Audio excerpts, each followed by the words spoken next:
What's up, everyone? Marc Lobliner, TigerFitness.com. Casein versus whey protein. Casein versus whey. I see this debate all the time. And I'm even one of those who've said in the past that all you really need is whey protein. And at the end of the day, I believe that total protein consumption is superior to what kind of protein you take. And I also believe that whey protein has a higher biological value.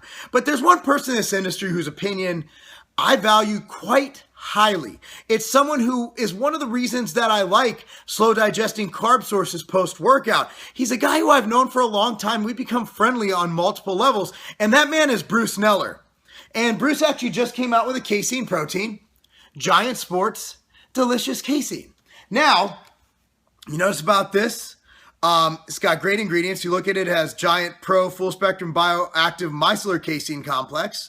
Micellar caseins from American and Canadian dairy cows. Because, you know, interbred Canadian and American cows, they're much more anabolic than just having American cows. You get the Canadian cows too. But anyway, this prompted Bruce to write a cool piece, which is on the TigerFitness.com content site. I'm going to link it down below. And it's called A Case for Casein, or whatever we ended up making the title. But I'm looking at the article right here, and this is on the editing floor right now. And I was so compelled by it that I've done videos on Casein before. And I also told Bruce I'd try it, and I figured, hey, why don't I try it in front of my peeps, my bros, my homies.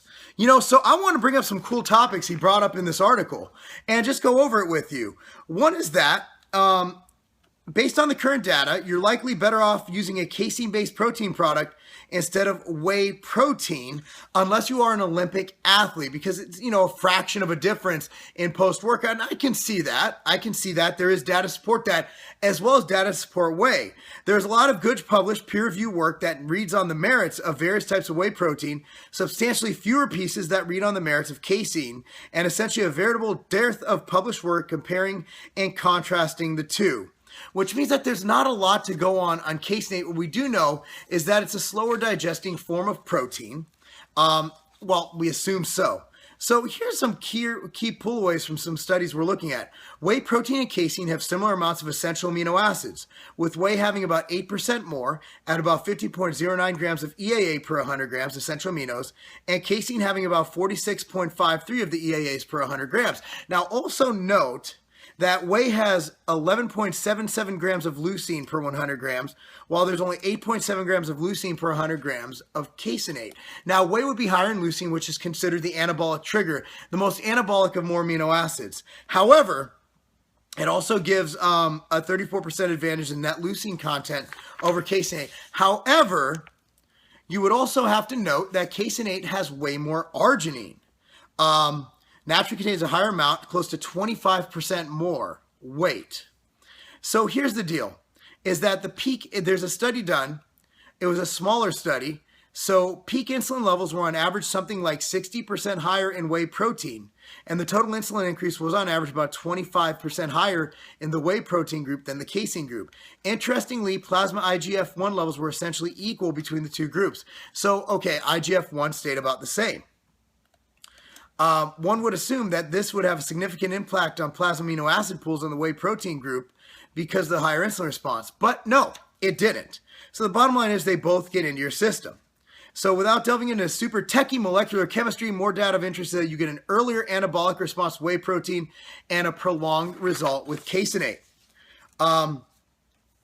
Bruce would also argue that based on data, that those trying to keep a tighter leash on their macros and calorie content may be easier to do so with casein than whey. However, there are conflicting data showing that whey demonstrates, similar anorectic or hunger blunting properties as casein. So again, that's up in the air. So what we're seeing here is that, they both have distinct things to offer. I believe whey protein, honestly, overall protein content is something to look at more than anything else. It's, are you getting enough protein? And whey protein is economical, and I think whey protein with the higher biological value is awesome. However, there's something to be said about casein. That's why I have no issue with you throwing casein into your diet. Now, what I like to do if I'm going to take casein is I like mixing it with whey protein. If you put, I've tried this. I've tried this with a casein protein. I'm going to try it with this today. But if you put a scoop of, let's say, machine whey or something like that with a casein protein, it makes a delicious sludge because casein I've found to be thicker and a bit more gummy than whey protein. So what I'm going to do is I'm going to try this right here and give you an honest feedback. I haven't tried this yet. It's the, let's see what the exact name of the flavor is. Where the hell's the flavor, Bruce? Come on, man. It is the delicious chocolate shake. So again, getting really creative with the names there, Bruce. Just kidding. Pretty much just put chocolate on it. I'll figure it out. People come up with weird names like chocolate mousse. It's like, what the fuck does chocolate mousse taste like? Here we go. Before I drink this while I'm shaking it up, letting it sit a little bit. If I get this powder over the couch, Katie's going to fucking kill me. All right, check it out. So the macros in this, 1.5 grams of fat, 4 grams of carbs, 24 grams of protein, 120 total calories. This is per scoop. There's 27 scoops per container. This is the 2-pounder, 27 servings. How thick that is, Jesus Christ. That thing combusted on me. That was like my first date. All right, I think I need more water. Holy crap. That is thick. Hold on. I only put 4 ounces of water because I like my shakes thick. But look at this consistency. It's like a pudding. Oh my God. That's actually delicious.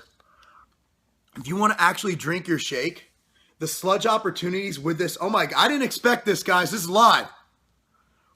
This is, I wish I had a spoon. This is absolutely, Bruce. Holy shit, this is good. Seriously, I don't know if I'm turning women or men on, but this is, oh my God. This is some of the best tasting stuff ever. Look at it. The ball is stuck. I mean, if you combine this with something that makes it a little thinner like a machine whey, I'm seriously gonna make a stack. This is so good. I gotta give this one of the best tasting proteins.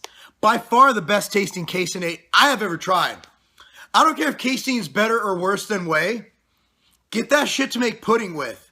Combine it with machine whey, make a sludge. That is a delicious protein. Bruce, props. The article is listed down below, and it's by Bruce Neller. I encourage you to read it, share it, and buy this shit, okay? Buy it right now and make what I just made, but make it in a bowl. It just, I mean, I am literally... If I had a spoon right, I mean, look, I licked it all. That's not a game.